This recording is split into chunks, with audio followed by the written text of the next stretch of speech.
दृशितमो बन्धमोक्षाश्च यस्मात् श्री ब्रह्मरुद्रप्रभृतिसुरनरद्वीषशत्रात्मकस्य विष्णोर्व्यस्ताः समस्ताः सकलगुणनिधिः सर्वदोषव्यपेतः पूर्णानन्दाव्ययो यो गुरुरपि परमः चिन्तयेतं महान्तम् जन्माद्यस्य यतोऽन्वयादितरतश्चार्थेष्वभिज्ञस्वराट् तेने ब्रह्महृदाय आदिकवगे मुह्यन्ति यं सूरयाग तेजो वारिवृदां यथा विनिमयो यत्र त्रिसर्गो मृषा धाम्ना स्वेन सदा निरस्तकुहकं सत्यं परं धीमहि। मैत्रेय उवाच इति स्वमातुर्निरवध्यमीप्सितं विषम्य पुंसाम् अपवर्गचोदनं ಧಿಯಾಭಿನಂದ್ಯಾತ್ಮವತಾಂ ಸತಾಂ ಗತಿಃ ಆಶ ಈಷತ್ ಸ್ಮಿತಶೋಭಿತಾನನಃ. ಈ ರೀತಿಯಾಗಿ ಹಿಂದೇನು ಹೇಳಿದವರವ್ವ, ಜ್ಞಾನ ಮಾಡಿಕೊಳ್ಬೇಕು ಅನ್ನೋ ಉದ್ದೇಶದಿಂದ ನಿನಗೆ ಶರಣು ಬಂದಿದ್ದೇನೆ. ನೀ ಎಂಥವನಿದ್ದೀಯಪ್ಪ? ಸ್ವಭೃತ್ಯ ಸಂಸಾರ ತರೋಃ ಕುಠಾರಂ. ಭಗವಂತ, ನಿನ್ನ ಭೃತ್ಯರ ಸಂಸಾರಕ್ಕೆ, ಸಂಸಾರದ ತರು, ಸಂಸಾರದ ಮರಕ್ಕೆ ನೀನು ಕುಠಾರನಾಗಿದ್ದೀಯ, ಕೊಡ್ಲಿಯಾಗಿದ್ದೀಯ. ನಿನ್ನಂಥವನಿಗೆ ಶರಣು ಬಂದಿದ್ದೇನೆ ಅಂತ ಪ್ರಾರ್ಥನೆಯನ್ನು ಮಾಡಿಕೊಳ್ತಾಳೆ. ಈ ಮಾತು ಕೇಳಿದ ಮೇಲೆ ಭಗವಂತ ಧಿಯಾ ಅಭಿನಂದ್ಯ, ಮನಸ್ಸಿನಲ್ಲೇ ಅಭಿನಂದನೆಯನ್ನು ಮಾಡಿದ್ನಂತೆ. ನಿಮ್ಮೆಲ್ಲರಿಗೂ ಅಭಿನಂದನೆಗಳು ಮತ್ತು ಅಭಿವಂದನೆಗಳು ಹಿಂಗೆ ಹೇಳ್ತಿರಂಗಿಲ್ಲ. ಮತ್ತದು ಅಭಿನಂದನೆಗಳು ಅಂದರೆ ಅದು ಯಾವ ಶಬ್ದಕ್ಕೆ ಏನು ಅರ್ಥ ಬಂದಿರಬಾರ್ದು ಅಂತಹ ಶಬ್ದ ಅಭಿನಂದನ ಅಂತ. ಏನೂ ಅರ್ಥ ಬಂದಿರಬಾರ್ದು ಅದಕ್ಕೆ. ಅಭಿನಂದನೆಗಳು, ನಿಮ್ಮೆಲ್ಲರಿಗೂ ಅಭಿನಂದನೆಗಳು ಅಂದರೆ ನಿಮಗೆ ನಮಸ್ಕಾರ ಮಾಡಿಲ್ಲ, ನೀವು ಬಂದಿರಿ, ಸಂತೋಷ ಆಗಿದೆ, ಇಷ್ಟ. ಅದಕ್ಕೆ ಅರ್ಥ ಭಾಳ ಹೇಳ್ಕೋಬಾರ್ದು. ಸ್ವಾಮಿಗಳೆಲ್ಲ ಪ್ರಯೋಗ ಮಾಡ್ತಿರ್ತಾರೆ, ಎಲ್ಲ ಅಭಿನಂದನೆಗಳು. ಅಭಿನಂದನೆಗಳು ಹೇಳ್ತಾನೆ, ನಿಮಗೆ ನಮಸ್ಕಾರ ಹೇಳೋ ಹಂಗಿಲ್ಲ, ಬಂದುಬಿಟ್ಟಿರಿ, ಸಂತೋಷ, ಮುಗಿಸ್ಕೊಂಡು ಹೋಗಿ, ಇಷ್ಟ ಕಾರ್ಯಕ್ರಮ, ಭಾಳ ಏನಿಲ್ಲ. ಅದಕ್ಕೆ ಧಿಯಾಭಿನಂದ್ಯ, ಮನಸ್ಸಿನಲ್ಲೇ ಸಂತೋಷವನ್ನು ಪಟ್ಟು, ಪುಂಸಾಂ ಅಪವರ್ಗ ಚೋದನಂ, ಏನು ಕೇಳಿದ್ದಾಳೆ ತಾಯಿಯಕಿ? ತನ್ನ ಒಬ್ಬಳ ಉದ್ಧಾರವನ್ನು ಕೇಳಿಲ್ಲ. ಪುಂಸಾಂ, ಇಡೀ ಲೋಕದಲ್ಲಿರುವ ಎಲ್ಲ ಜನರಿಗೂ ಕೂಡ ಅಪವರ್ಗ ಚೋದನಂ, ಮೋಕ್ಷ ಸಾಧನೆಗೆ ಉಪದೇಶ ಮಾಡೋದು ಪ್ರಾರ್ಥನೆ ಮಾಡ್ತಾ ಇದ್ದಾಳೆ. ಅಪವರ್ಗ ಚೋದನ, ಅಪವರ್ಗ ಅಂದರೆ ಮೋಕ್ಷ, ಅಪವರ್ಗ ಸಾಧನ ಅಂದರೆ ಆ ಮೋಕ್ಷಕ್ಕೆ ಸಾಧನವಾದದ್ದನ್ನು ಹೇಳು ಅಂತ ಕೇಳ್ತಾ ಇದ್ದಾಳೆ. ಲೋಕದಲ್ಲಿದ್ದವರೆಲ್ಲರಿಗೂ ಕೂಡ ಮೋಕ್ಷ ಆಗಲಿ ಅಂತ ಅನ್ನೋ ಉದ್ದೇಶದಿಂದ ಕೇಳಿದ ಈ ಮಾತನ್ನು ಅಭಿನಂದನೆ ಮಾಡದೆ ಇನ್ನೇನು ಮಾಡಬೇಕಾಗ್ಯದ? ಅದಕ್ಕೆ ಅಭಿನಂದನೆಯನ್ನು ಮಾಡಿ, ಮಾತು ನಿರವದ್ಯಂ ಈಪ್ಸಿತಂ, ಅವಳೇನು ಬಯಸಾಳ, ಇದರೊಳಗೆ ಏನೂ ದೋಷ ಇಲ್ಲ. ನಿರವದ್ಯ, ನಿರವದ್ಯ ಅಂದರೆ ದೋಷ ಇಲ್ಲದ್ದು. ನೋಡ್ರಿ, ದೇವರ ಹತ್ರ ನಾವು ಕೆಲವು ಕೇಳ್ತಿರ್ತೀವಿ, ಕೇಳಿದ್ದು ದೋಷಪೂರಿತವಾಗಿರ್ತಾವೆ. ಆದರೆ ಏನು ತಾಯಿ ಕೇಳಾಳ ಅದು ದೋಷಪೂರಿತವಾಗಿ ಇಲ್ಲ. ಯಾಕೆ? ಜಗತ್ತಿಗೆ ಕ್ಷೇಮವಾಗಲಿ ಅನ್ನೋ ಉದ್ದೇಶದಿಂದ ಕೇಳಿದ್ರಿಂದಾಗಿ ಯಾವ ದೋಷವೂ ಇಲ್ಲದೆ ಇದರಿಂದ ಆಯಿತು ಅಂತ ಹೇಳಿದ. ಆತ್ಮಾತ್ಮವತಾಂ ಸತಾಂ ಗತಿ ಬಭಾಷ ಈಷತ್ ಸ್ಮಿತಶೋಭಿತಾನನಃ. ಬಭಾಷ ಮಾತಾಡಿದರು, ಈಷತ್ ಸ್ಮಿತಶೋಭಿತ, ಸ್ವಲ್ಪ ಮುಗುಳ್ನಕ್ಕೋತ ಮಾತಾಡಿದಂತೆ. ದೇವ್ರು ಮಾತಾಡ್ಬೇಕಾದ್ರೆ ಹೆಂಗೆ ಮಾತಾಡಿದ? ಸ್ವಲ್ಪ ಮುಗುಳ್ನಗತ ಮಾತಾಡಿದ. ನೋಡಿ ಏನು ಉಪದೇಶ ಮಾಡಿದ. ಮುಂದಿನ ಮಾತೇನು ಹೇಳಿಕೊಳ್ತಾನ ಅದನ್ನು ಬಿಂಬಾಪರೋಕ್ಷದ ಬಗ್ಗೆ ಮಾತಾಡ್ಲಿಕ್ಕೆ ಹೊರಟ. ನಾವು ಸ್ವಲ್ಪ ಅಪರೋಕ್ಷ ಜ್ಞಾನ, ಬಿಂಬ, ಎಲ್ಲದಕ್ಕೂ ಮುಖ್ಯ ಸಾಧನ ಯಾವುದು ಅಂತ ಕೇಳಿದ್ರೆ ಬಿಂಬರೂಪದ ದರ್ಶನವೇ ಮುಖ್ಯ ಸಾಧನ. ಇದನ್ನು ಬಿಟ್ಟರೆ ಇನ್ಯಾವುದೂ ಇಲ್ಲ. ಮುಖ್ಯ ನಮಗೆ ಮೋಕ್ಷಕ್ಕೆ ಸಾಧನ ಯಾವುದು ಅಂತ ಕೇಳಿದ್ರೆ ಬಿಂಬಾಪರೋಕ್ಷ. ಅದನ್ನು ಹೇಳಿ ಹೊರಟ. ಏನಂತ ಹೇಳ್ತಾನೆ? ಭಗವಾನುವಾಚ ಯೋಗ ಆಧ್ಯಾತ್ಮಿಕ ಪುಂಸಾಂ ಮತೋ ನಿಶ್ರೇಯಸಾಯ ಮೇ ಆತ್ಯಂತೋಪರತಿರ್ಯತ್ರ ದುಃಖಸ್ಯ ಚ ಸುಖಸ್ಯ ಚ. ನಿಶ್ರೇಯಸಾಯ ಮೇ ಮತಃ, ನನಗೆ ಎಲ್ಲಕ್ಕಿಂತಲೂ ಶ್ರೇಯಸ್ಸು ಅಂತ ಅನಿಸಿದ್ದು ಯಾವುದು ಅಂದರೆ ಆಧ್ಯಾತ್ಮಿಕ ಯೋಗ. ಆಧ್ಯಾತ್ಮಿಕ ಯೋಗ ಅಂದರೆ ನೋಡ್ರಿ, ದೇಹದಲ್ಲಿ ಇದ್ದ ಭಗವಂತ ಏನಿದ್ದಾನೆ ಇವನ ಬಗ್ಗೆ ತಿಳ್ಕೊಳ್ಳೋದೇನದ, ಇದ ನನಗೆ ಶ್ರೇಯಸ್ಸು ಅಂತ ಅನಿಸುತ್ತೆ. ಆಧ್ಯಾತ್ಮಿಕ ಯೋಗ ಅನ್ನೋ ಶಬ್ದಕ್ಕೆ ಕಪಿಲನಾಮ ಪರಮಾತ್ಮ ಉಪದೇಶ ಮಾಡಿದ್ದೇನು ಹೇಳ್ಯಾನ? ಆಧ್ಯಾತ್ಮಿಕ ಯೋಗ. ಆತ್ಮಾನಂ ಅಧಿಕೃತ್ಯ ವರ್ತತೆ ಇತಿ ಅಧ್ಯಾತ್ಮ, ದೇಹದಲ್ಲಿರುವಂಥ ಪರಮಾತ್ಮ. ಅವನ ಯೋಗ ಅಂದರೆ ಜ್ಞಾನ. ಅವನನ್ನು ತಿಳ್ಕೊಳ್ಳೋದೇನದ, ದೇಹದಲ್ಲಿ ಇದ್ದ ಪರಮಾತ್ಮನ ತಿಳ್ಕೊಳ್ಳೋದು ಅಂದರೆ ಬಿಂಬಾಪರೋಕ್ಷ ಮಾಡಿಕೊಳ್ಳೋದು ಅಂತ ಅರ್ಥ. ಅವನ ಜ್ಞಾನ ಮಾಡಿಕೊಳ್ಳೋದು ಅಂತೇನದ, ಇದು ಎಲ್ಲಕ್ಕಿಂತಲೂ ಶ್ರೇಷ್ಠವಾದ ಉಪಾಯ. ಯಾಕೆ ಅಂದರೆ ಇದನ್ನು ತಿಳ್ಕೊಂಡ ಮೇಲೆ ಏನು ಫಲ ಅದ ನೋಡ್ರಿ, ಅದು ಬಹಳ ಸ್ವಾರಸ್ಯದ. ಆತ್ಯಂತ ಉಪರತಿರಿ ಯತ್ರ ದುಃಖಸ್ಯ ಚ ಸುಖಸ್ಯ ಚ. ಇದನ್ನು ತಿಳ್ಕೊಂಡ ಮೇಲೆ ನಾವು ಯಾವ ಸ್ಥಾನವನ್ನು ಪಡಿತೀವಿ ಅಲ್ಲಿ ಸುಖನೂ ಇರಂಗಿಲ್ಲ ದುಃಖನೂ ಇರಂಗಿಲ್ಲ. ಅಂಥ ಸ್ಥಳವನ್ನು ನಾವು ಹೊಂದುತ್ತೇವೆ. ಏನು ಮಾಡಿದಂಗೆ ಆತ್ಮತ್ ಏನೂ ಇಲ್ಲ ಅಂದ್ರೆ ದುಃಖ ಇಲ್ಲ ಅಂದ್ರೆ ಹೂ ಅನ್ಬಹುದ್ರಿ. ಸುಖನೂ ಇಲ್ಲ ಅಂದ್ರೆ ಮತ್ತೆ ಮುಂದೆ ಏನು ಮಾಡೋದಪ್ಪ? ಬರೀ ಸುಖಾನ ಭಾಳ ಇದ್ದರೂ ಡೇಂಜರ್ ಇತ್ತು, ಭಾಳ ಡೇಂಜರ್ ಅದು. ಸುಖ ಭಾಳ ಆಗಿಬಿಟ್ರೆ ಒಂಥರ ಒಂದು ನಮೂನಿ ಸ್ವೀಟ್ ತಿಂದಂಗೆ ರೀ, ಬರೀ ಸ್ವೀಟ್ ತಿಂದಂಗೆ ಅದು. ಅವಾಗೇನಾಗ್ತದೆ? ಬೇಜಾರಾಗಲಿಕ್ಕೆ ಶುರು ಆಗ್ತದೆ. ಬ್ಯಾಡ್ ಬ್ಯಾಡ್ ಬ್ಯಾಡ್ ಅನಿಸ್ತದೆ. ತಿಂಗಳು ಊಟ ಮಾಡಿದ್ರೆ ಹೆಂಗಾಗಿರ್ತದೆ ಹಂಗಾಗಿರ್ತದೆ, ಬ್ಯಾಡ್ ಬ್ಯಾಡ್ ಬ್ಯಾಡ್ ಅಂತ ಹೇಳ್ತದೆ. ಹಂಗೆ ಇಡೀ ಬರೀ ಸುಖ ಇದು ಎಲ್ಲದ ಪರಮಾತ್ಮ ಏನಂತಾನೆ? ಬಿಂಬನನ್ನು ಕಂಡ ಮೇಲೆ ನಾವೆಲ್ಲಿ ಫಲ ಪಡೀಲಿಕ್ಕೆ ಹೋಗ್ತೀವಿ ಅಲ್ಲಿ ಸುಖವೂ ಇಲ್ಲ ದುಃಖವೂ ಇಲ್ಲ. ಇಷ್ಟು ಮೂಲ ಶ್ಲೋಕವಾಗಿದ್ದದ್ದು. ಶ್ರೀಮದಾಚಾರ್ಯರು ಭಾಗವತ ತಾತ್ಪರ್ಯ ಬರೆದರು. ಏನಪ್ಪ ಹಿಂಗಂದ್ರೆ ನೋಡ್ರಿ ಭಾಳ ಚಂದದ. ಸುಖ ಅನ್ನೋ ಶಬ್ದಕ್ಕೆ ಅರ್ಥ ಏನು ಅಂತ ಮೊದಲನೇ ಸುಖ ಅನ್ನೋ ಶಬ್ದಕ್ಕೆ ಅರ್ಥ ಏನು ಅದನ್ನು ಬಿಡಿಸ್ರಿ. ಶ್ರೀಮದಾಚಾರ್ಯ ಅಂದರು, ಎಲ್ಲಿ ಬಿಂಬಾಪರೋಕ್ಷವನ್ನು ಮಾಡಿಕೊಂಡ ಮೇಲೆ ಇವ ಎಲ್ಲಿ ಹೋಗ್ತಾನಲ್ಲ ಆ ಜಾಗದಾಗ ಸುಖ ಇಲ್ಲ ಅಂತ ಅಲ್ಲಿಗೆತ್ತೀವಿ ನಾವೀಗ. ಹೌದಾ? ಸುಖ ಶಬ್ದದ ಅರ್ಥ ಏನು ಅಂತ ತಿಳಿದ್ರೆ ಮತ್ತು ಅಲ್ಲಿ ಅದನ್ನೋ ಇಲ್ಲೋ ಅಂತ ಗೊತ್ತಾಗ್ತದೆ ಅಂತ ಆಚಾರ್ಯ ಮೊದಲು ವಿಚಾರ ಮಾಡಿದರು. ಅದಕ್ಕೆ ಹೇಳಿದ್ರು, ಸುಖಂ ಶರೀರ ಭೋಗ್ಯಂತೂ ದುಃಖಂ ಸರ್ವಂ ತಥೈವ ಚ. ದುಃಖ ಸುಖ ಅನ್ನೋ ಶಬ್ದದ ಅರ್ಥನ ಶರೀರದಿಂದ ಅನುಭವಿಸುವುದು ಅಂತ ಅರ್ಥ. ಯಾವುದು ಈ ಶರೀರದಿಂದ ಅನುಭವಿಸುತ್ತೇವೋ ಅದನ್ನು ದು ಸು ಎರಡು ಕಡೆ ಕಾಮನ್ ಖ. ನಿನ್ನೆ ಅಲ್ಲಿ ಇದು ಹೇಳಿಕತ್ತಿದ್ದೆ, ಗೀತಾ 18ನೇ ಅಧ್ಯಾಯ ಅಲ್ಲಿ ವೆಂಕಟೇಶ್ವರ ಕೂಡ ನಡೆದ ಅದು ಹೇಳಿಕತ್ತಿದ್ದೆ. ದೇವತೆಗಳು ಯಾವ ಭಾಗದಾಗ ಬರ್ತಾರೆ ಅಂದ್ರೆ ಸಾತ್ವಿಕ ಸಾತ್ವಿಕ ಸಾತ್ವಿಕ ರಾಜಸ ಹಿಂಗೆ. ಅದಕ್ಕೆ ನಾನು ಶಾರ್ಟ್ ಫಾರ್ಮ್ ಮಾಡಿಬಿಟ್ಟೆ. ಸಾ ತಾ ಸಾತ್ವಿಕ ಸಾತ್ವಿಕ ತಾಮಸ ಅಂತ ಅರ್ಥ. ಸಾ ರಾ ಅಂದ್ರೆ ಸಾತ್ವಿಕ ಸಾತ್ವಿಕ ರಾಜಸ ಅಂತ ಅರ್ಥ. ಹಂಗೆ ಖ ಅಂದ್ರೆ ಏನದು? ಖ ಅಂದ್ರೆ ಏನದು? ಖ ಅಂದ್ರೆ ಇಂದ್ರಿಯ ಅಂತ. ಸಂಸ್ಕೃತದೊಳಗೆ ಏನು ಕರೀತಾರೆ? ಖ ಅಂದ್ರೆ ಇಂದ್ರಿಯ. ಖಾನಿ ಇಂದ್ರಿಯಗಳು ಅಂತ ಅರ್ಥ. ಖ ಅಂದ್ರೆ ಇಂದ್ರಿಯ. ಯಾವುದನ್ನು ಇಂದ್ರಿಯದಿಂದ ಉಡ್ತೀವಿ ಅದು ಸುಖ, ಯಾವುದು ಅದು ದುಃಖ. ಇಷ್ಟ, ಬೇರೆ ಏನಿಲ್ಲ. ಅಲ್ಲಿ ಇಂದ್ರಿಯಗಳಿಲ್ಲ.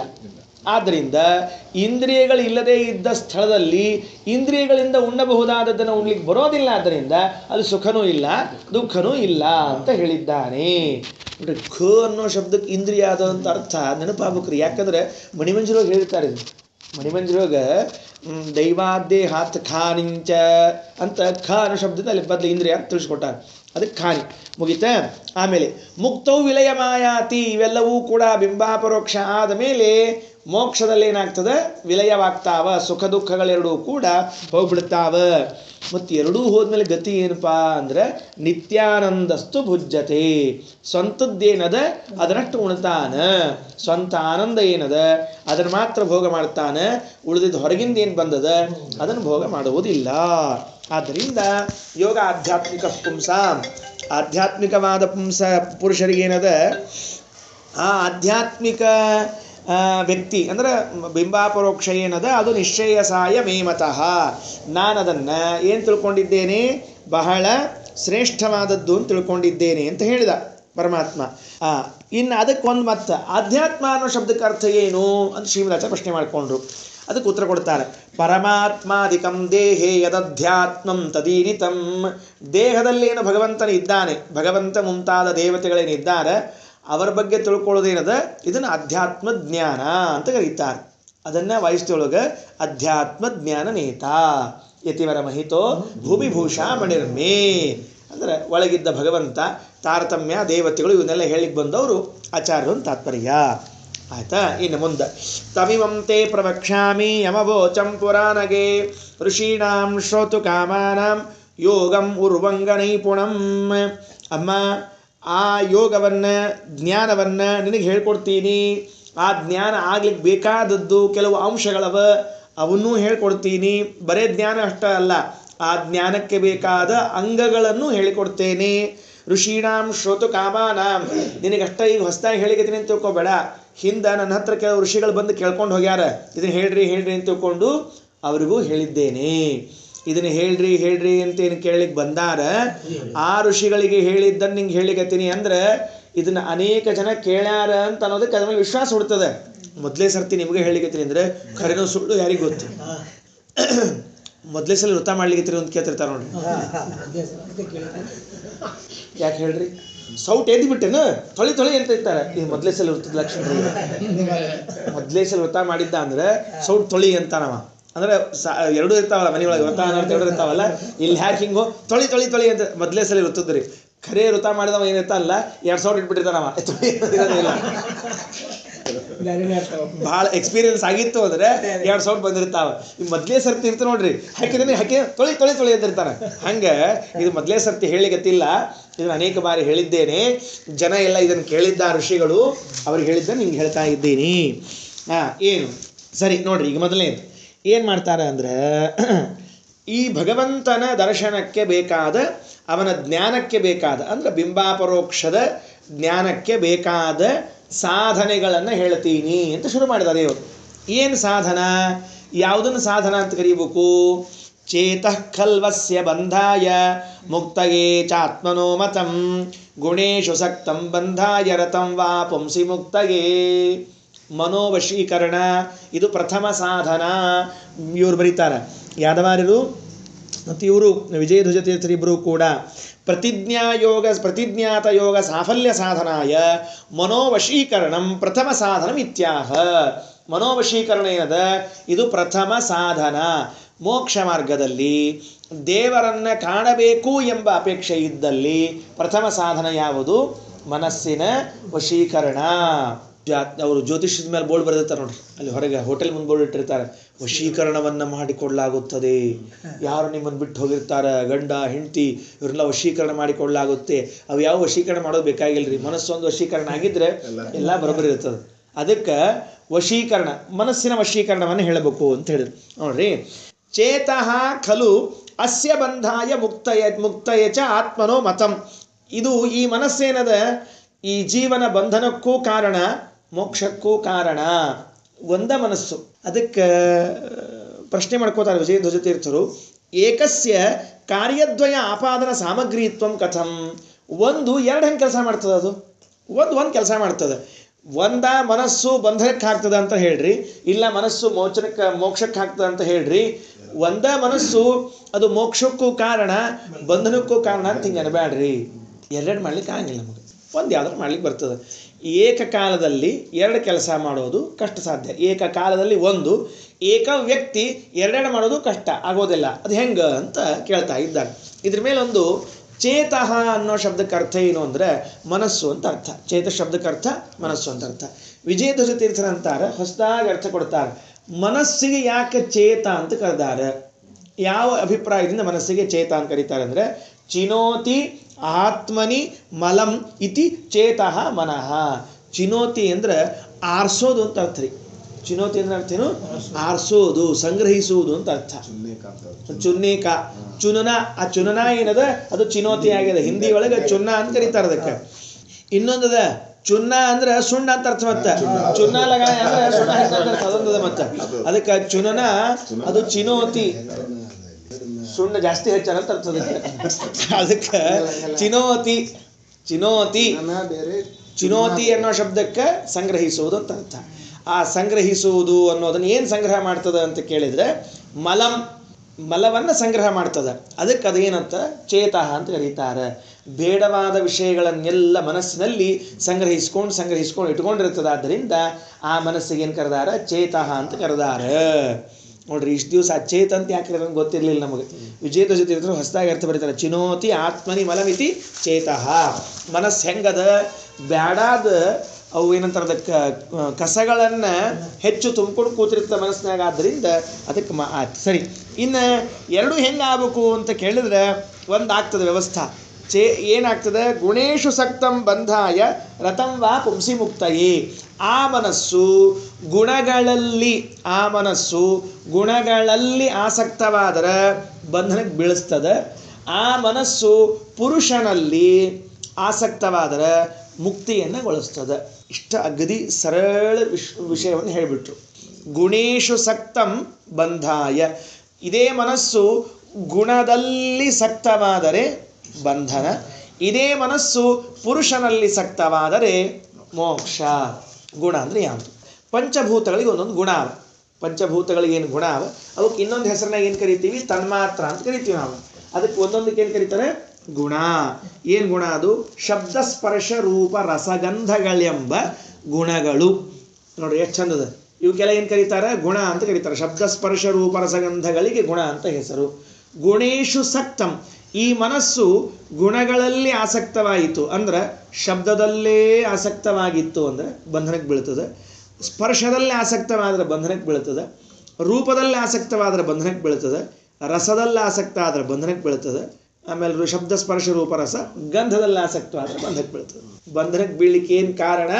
ದೇವ್ರು ಹೇಳಿದ, ನಮ್ಮ ಮನಸ್ಸು ಶಬ್ದ ಸ್ಪರ್ಶ ರೂಪ ರಸಗಂಧಗಳೆಂಬ 5 ಗುಣದಲ್ಲಿ ಎಲ್ಲಾದರೂ ಒಂದು ಕಡೆಗೆ ಆಸಕ್ತವಾಗಿಬಿಟ್ರೆ, ಹೋಗಿ ನೆಟ್ಟು ಬಿಟ್ರೆ, ಹಸಿ ಗಾಡಿ ಒಳಗೆ ಕಲ್ಲು ಒಗೆದುಕೊಳ್ಳೆ ಫಟ್ ಅಂತ ನೆಟ್ಕೋತದಲ್ಲ, ಹಂಗೆ ಈ ಶಬ್ದ ಸ್ಪರ್ಶ ರೂಪ ರಸಗಂಧಗಳಲ್ಲಿ ನಮ್ಮ ಮನಸ್ಸೇನು ಹೋಗಿ ನೆಟ್ಟು ಬಿಡ್ತೀವಿ ಅಂದರೆ ಬಂಧನಕ್ಕೆ ಕಾರಣ ಆಗ್ತದೆ.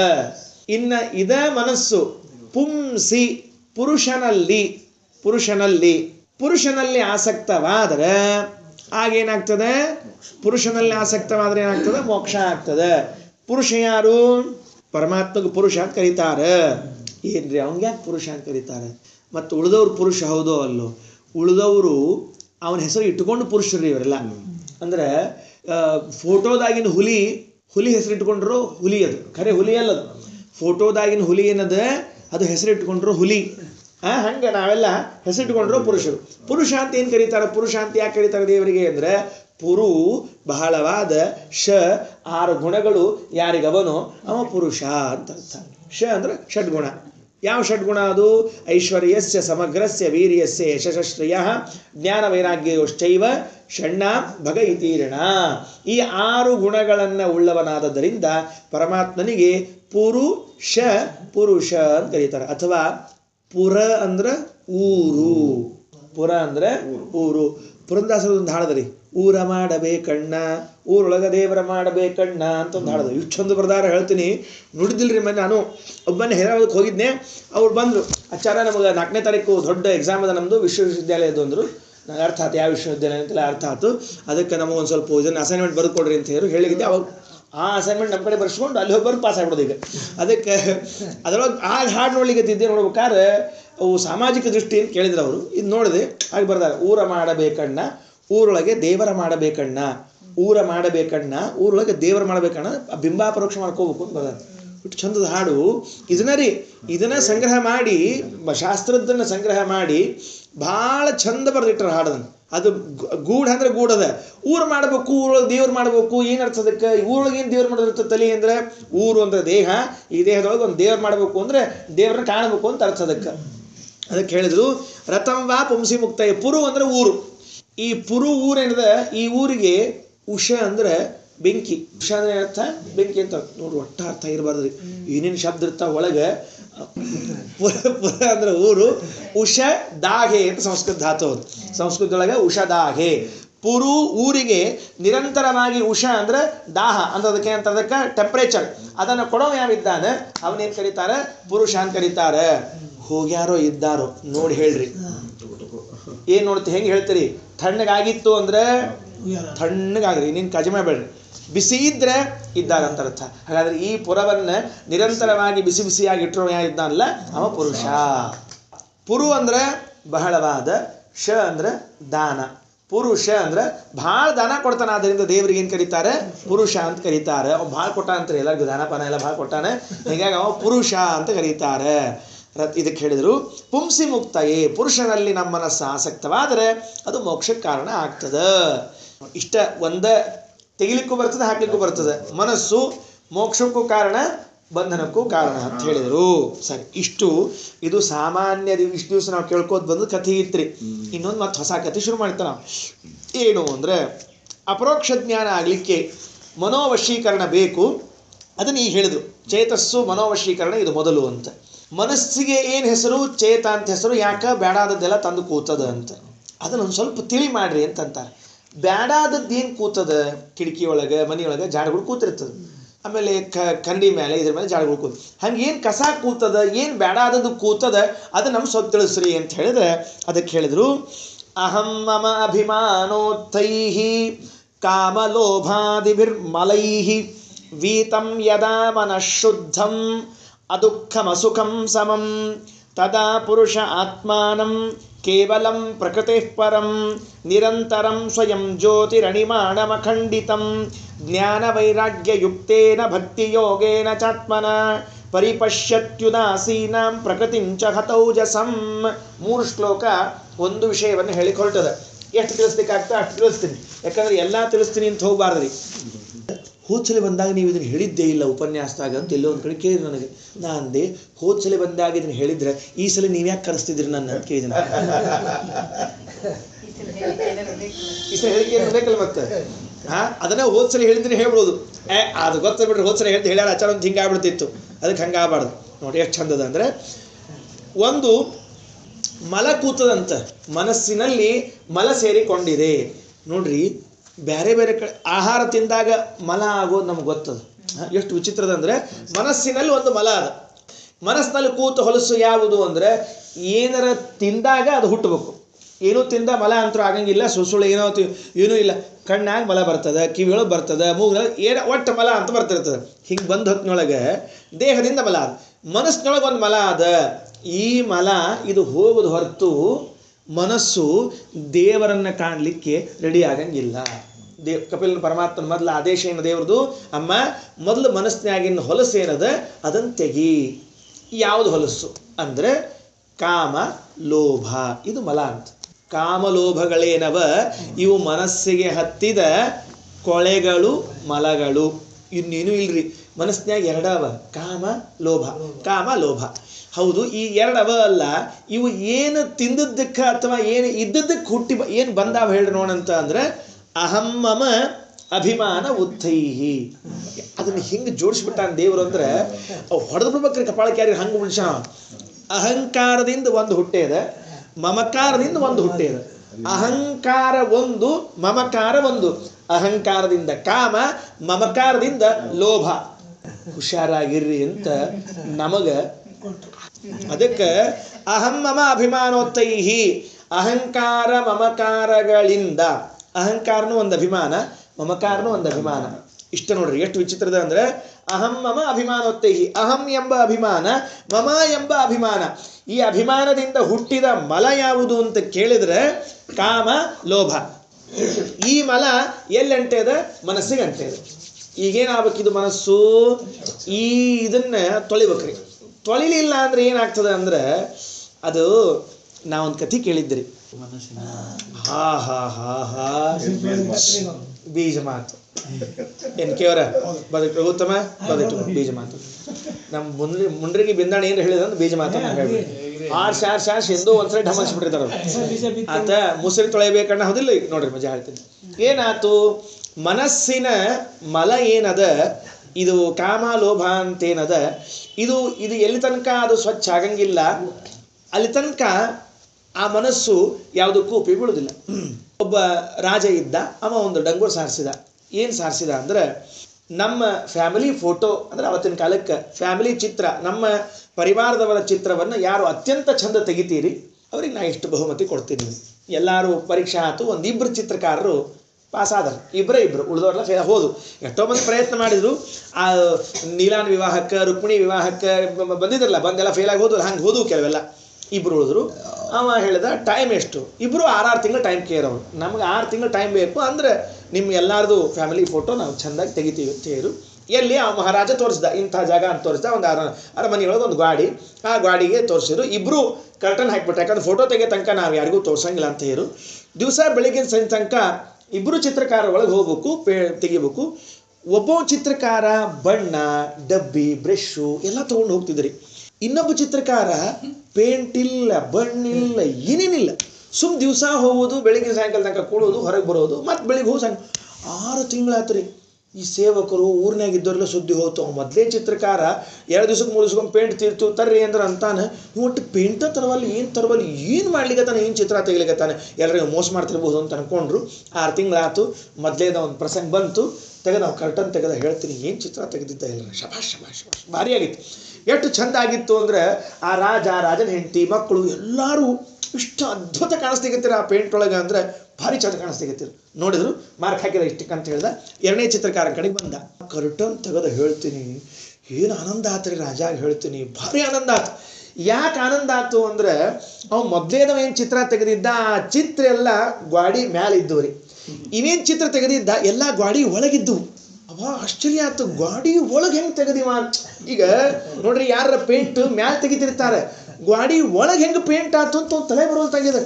ಅವ ಅಂದ, ನಿನಗೆ ಎಲ್ಲ ಬಹುಮಾನ ಕೊಡ್ತೀನಿ, ಹೆಂಗೆ ತೆಗೆದಿ ಹೇಳು, ಬಾ ಇಲ್ಲಿ ಒಳಗೆ ಕರ್ಕೊಂಡು ಹೋದ. ಅವ ಹೇಳ್ದ, ದಯವಿಟ್ಟು ಒಳಗೆ ಕರ್ಕೊಂಡು ಹೋಗ್ಬೇಡ್ರಿ, ಇಲ್ಲೇ ಇರ್ರಿ, ಎಲ್ಲರಿಗೂ ಹೇಳ್ತೀನಿ ಅಂದ.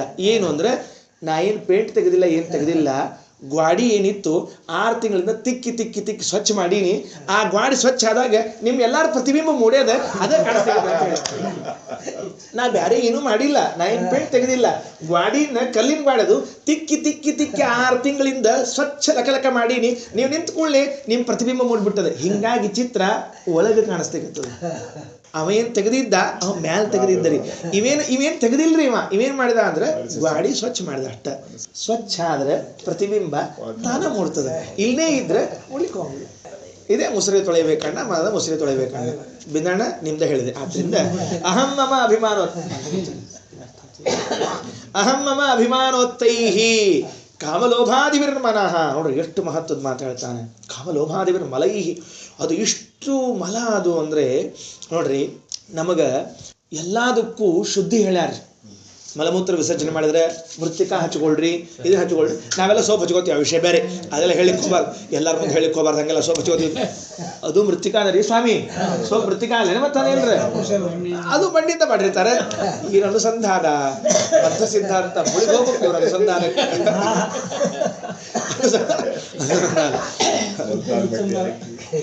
ಅದಕ್ಕೆ ನೊರೆ ಬಂದ್ರೆ ಮಡಿಗೆ ಬರಂಗಿಲ್ಲ ಅಂತ ಹೇಳ್ಯಾರ. ನೊರೆ ಬಂದದ್ದು ಮಡಿಗೆ ಬರಂಗಿಲ್ಲ. ಆ ನೊರಿನ ತಗೊಳ್ಳೋದು ನಾವು ದಿವಸ ಹಚ್ಕೊಂಡು ಅದು ಮಡಿ ಮಾಡ್ಕೊಂಡು ಹೋಗೋದು. ಮಡಿ ಮಾಡ್ಕೊಂಡು ಹೋದ್ರೆ ಆಚಾರ ನೊರೆ ಹಚ್ಕೊಂಡು ಅಂತೇಳಿ. ಅದಕ್ಕೆ ಅದೇನು ಪ್ರತಿಯೊಂದಕ್ಕೂ ಕೂಡ ಒಂದು ವ್ಯವಸ್ಥೆ ಮಾಡಿದ್ದಾರೆ. ಏನು ಮಾಡಿದ್ದಾರೆ ಅಂದರೆ ಯಾವ್ಯಾವ ಮಲಗಳ ಶುದ್ಧಿಯನ್ನು ಹೇಗೆ ಮಾಡ್ಕೋಬೇಕು ಅಂತ ಹೇಳಿದ್ದಾರೆ. ನೋಡ್ರಿ, ಇಲ್ಲಿ ಮಲ ಯಾವುದು ಅಂತ ಅರ್ಥ ಆಯಿತು. ಕಾಮಲೋಭಗಳೆಂಬ ಮಲಗಳು ಅಹಂಕಾರ ಮಮಕಾರಗಳಿಂದ ಹುಟ್ಟಿದ್ದು. ಇದು ಹೋದಾಗ ವೀತಂ ಯಥಾ ಮನಃ, ಯಾವಾಗ ಈ ಕೊಳೆ ಹೋಗುತ್ತೋ ಆವಾಗ ಶುದ್ಧಂ. ಹೇಳಿದಲ್ಲ, ಗಾಡಿ ಹೆಂಗೆ ಕ್ಲೀನ್ ಆಗಿತ್ತು ಹಂಗೆ ಶುದ್ಧಂ. ಆಗ ಏನಾಗ್ತದ ಅಂತಂದ್ರೆ ಒಳಗೊಂದು ಪ್ರತಿಬಿಂಬ ಮೂಡ್ತದೆ. ಆ ಪ್ರತಿಬಿಂಬ ಹೆಂಗದ ಇರಲಿ. ಈಗ ಅದನ್ನು ತೊಳಿಲಿಕ್ಕೆ ಏನು ಮಾಡಬೇಕು ಅಂತ ಪ್ರಶ್ನೆ. ಈಗ ವಿಮ್ಮೋ ರಿನ್ನೋ ಹೇಳ್ತಿರ್ತೀವಲ್ಲ, Vim bar Rin bar TV advertisement ತೋರಿಸ್ತಿರ್ತಾವ ನೋಡ್ರಿ. ಇಷ್ಟ ಹಚ್ಕೊಳ್ರಿ, ನಿಮ್ಮ ಭಾಂಡಿ ಎಲ್ಲ ಸ್ವಚ್ಛ ಆಗ್ತಾವ. ಭಾಂಡಿ ಸ್ವಚ್ಛ ಆಗೋ ಜೊತೆ ನಮ್ಮ ಕೂದಲು ಸ್ವಚ್ಛ, ಭಾಂಡಿ ಸ್ವಚ್ಛ ಆಗೋ ಜೊತೆಗೆ ನಮ್ಮ ಕೂದಲಿಟ್ಟು ಸ್ವಚ್ಛ ಆಗಿರ್ತಾವ. ಯಾಕಂದ್ರೆ ಅದ್ರ ರೇಟ್ ನೋಡಿದ್ರೆ ತಲೆ ಹೊಡ್ಕೊಂಡು ಹೋಗ್ಬೇಕು ಕೆಲಸ. ಹೆಂಗೆ ಅಂದರೆ ಅದಕ್ಕೆ ಹೇಳಿದ್ರು ಭಕ್ತಿ ಯೋಗೇನ. ಅದು ಹಂಗೆ ಒಮ್ಮೆ ಹಂಗೆ ಹೋಗುದಿಲ್ಲ ಮುಸುರಿ. ಈಗ ಕಟಿಯಾದ ಭಾಂಡಿನ ಒಮ್ಮೆ ತೊಳೆದು ಏನಾಗ್ತದೆ ನೋಡಂತ ಮತ್ತೆ ಮೊಸರು ಉಳಿದ್ಬಿಡ್ತದೆ. ಅದಕ್ಕೆ ಏನು ಮಾಡ್ಬೇಕು, ಒಂಚೂರು ಅದನ್ನೇ ನೆನೆಯಿಡ್ಬೇಕ್ರಿ. ಈ ಭಕ್ತಿ ಏನದ ಅದ್ರಾಗ ಒಂಚೂರು ನೆನೆಸ್ಬೇಕು. ಅದನ್ನು ಆ ಮನಸ್ಸನ್ನು ಭಕ್ತಿ ಒಳಗೆ ಒಂಚೂರು ಹಿಂಗೆ ನೆನೆಸಿದ್ರಿ ಅಂದ್ರೆ ಕಟಿ ಹತ್ತಿದ್ದೆಲ್ಲ ಬಿಟ್ಕೋತ ಹೋಗ್ತದೆ. ಯಾಕಂದ್ರೆ ಭಕ್ತಿ ಅಂದ್ರೆ ಏನ್ರಿ, ಅದು ಸ್ನೇಹ ಅಂದ್ರೆ ಏನದು ಹೇಳಿ ನೋಡಂತ. ಭಕ್ತಿ ಅಂದ್ರೆ ಸ್ನೇಹ, ಮಹಾತ್ಮ ಜ್ಞಾನ ಪೂರ್ವಕವಾದ ಸುದೃಢವಾದ ಏನು ಜೊತೆ ನೀವು ಹೇಳ್ತಿರ್ತಿರಲ್ಲ ಅವಾಗ ಪ್ರವಚನದಾಗ ಸ್ನೇಹ ಅನ್ನೋ ಶಬ್ದವನ್ನು ಎಲ್ಲಿ ಬಳಸ್ತಾರೆ ಅಂದರೆ ದ್ರವ ಪದಾರ್ಥಗಳಿಗೆಲ್ಲ ಸ್ನೇಹ ಬಳಸ್ತಾರೆ.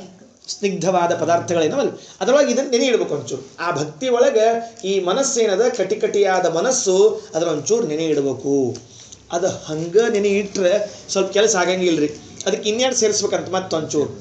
ಏನು ಸೇರಿಸ್ಬೇಕು ಮತ್ತೆರಡು ಅಂದರೆ ಜ್ಞಾನ ವೈರಾಗ್ಯ ಯುಕ್ತೇನ ಭಕ್ತಿ ಯೋಗೇನ ಚ. ಜ್ಞಾನ ವೈರಾಗ್ಯ ಅಗದಿ ಮುಸ್ರಿ ತಿಕ್ಕೋ ಕಥೆ ಹೇಳ್ಬಿಡ್ತೀನಿ, ನೀವು ಹೇಳಿ ನಾನು ತಿಳ್ಕೊಂಡು ಹೇಳ್ಬೇಕು. ಮತ್ತೆ ಸುಮ್ಮನೆ ಅದಕ್ಕೆ ಏನು ಮಾಡಬೇಕು, ಅದು ತಂತಿ ತಗೋತಾರೆ. ಅದು ಕಟಿ ಆಗಿತ್ತು ಸ್ವಲ್ಪ ತಂತಿ ತಗೋತಾರೆ, ತಂತಿ ತೊಗೊಂಡು ತಿಕ್ತಾರೆ. ಇಲ್ಲಿ ತಂತಿ ಯಾವುದು ಅಂತ ಕೇಳಿದ್ರೆ ವೈರಾಗ್ಯನೇ ತಂತಿ. ಯಾಕಂದ್ರೆ ಅಲ್ಲಿ 15ನೇ ಅಧ್ಯಾಯದೊಳಗೆ ಕೃಷ್ಣ ಹೇಳ್ಬೇಕಾದ್ರೆ ವೈರಾಗ್ಯವೆಂಬ ಖಡ್ಗದಿಂದ ಅಂತ ಹೇಳ್ಯಾರ.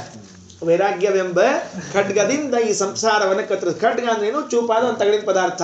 ಅಂದಮೇಲೆ ವೈರಾಗ್ಯವೆಂಬುವಂತಹ ತಗಡಿನಿಂದ ಭಕ್ತಿ ಎಂಬ ನೀರಿನಲ್ಲಿ ನೆನೆಯಿಟ್ಟು ಅದನ್ನು ಸ್ವಲ್ಪ ತೊಳಿಬೇಕು. ಅದಕ್ಕೆ ಮೊದಲು ಒಂಚೂರು ಜ್ಞಾನ ಇರಲಿ. ಜ್ಞಾನ ಎಂಬ ಸೋಪಿನ ಪುಡಿ ಹಾಕಿ ವೈರಾಗ್ಯವೆಂಬ ತಂತಿ ಹಿಡಿದು ನೀರಿನಾಗ ಭಕ್ತಿ ಎಂಬ ನೀರಿನ ನೆನೆಯಿಟ್ಟು ಮನಸ್ಸು ಸ್ವಚ್ಛ ತೊಳೆದ್ರಿ ಅಂದರೆ ಪ್ರತಿಬಿಂಬ ಮೂಡ್ತದೆ. ಜ್ಞಾನ ವೈರಾಗ್ಯ ಯುಕ್ತೇನ ಭಕ್ತಿ ಯುಕ್ತೇನ ಚ. ಇದ್ರ ಮೇಲೆ ಒಂದು ಮುಂದಿನ ಮತ್ತೆ ಸೇರಿಸ್ಬಿಟ್ರು. ಏನು, ಆತ್ಮನ. ಯಾವ ಆತ್ಮ? ಆಚಾರ್ಯ ಬರೀತಾರೆ ಆತ್ಮನ ಅಂದರೆ ಆತ್ಮ ಪ್ರಸಾದತಃ. ಭಗವಂತನ ಪ್ರಸಾದ ಯಾವುದಕ್ಕಿರಬೇಕು? ಇಷ್ಟೆಲ್ಲದಕ್ಕೂ ಭಗವತ್ ಪ್ರಸಾದ. ಜ್ಞಾನ ಬರಬೇಕು, ಭಕ್ತಿ ಬರಬೇಕು, ವೈರಾಗ್ಯ ಬರಬೇಕು, ಅದರಿಂದ ಮನಸ್ಸಿನ ಮಲ ಹೋಗಬೇಕು. ಇದೆಲ್ಲದಕ್ಕೂ ಕೂಡ ಏನಾಗಬೇಕು? ಭಗವಂತನ ಪ್ರಸಾದ ಇರಬೇಕು. ದೇವರು ಪ್ರಸನ್ನನಾದರೆ ಮಾತ್ರ ಜ್ಞಾನ ಭಕ್ತಿ ವೈರಾಗ್ಯಗಳು ಸಿಗ್ತಾವೆ. ಆ ದೇವರು ಪ್ರಸನ್ನನಾಗಲಿಕ್ಕೆ ನಿಷ್ಕಾಮ ಕರ್ಮ ಮಾಡಬೇಕು. ಇದೆಲ್ಲ ಮತ್ತೆ ಶುರುವಾಗ್ತದೆ. ಶ್ರೀಕೃಷ್ಣ.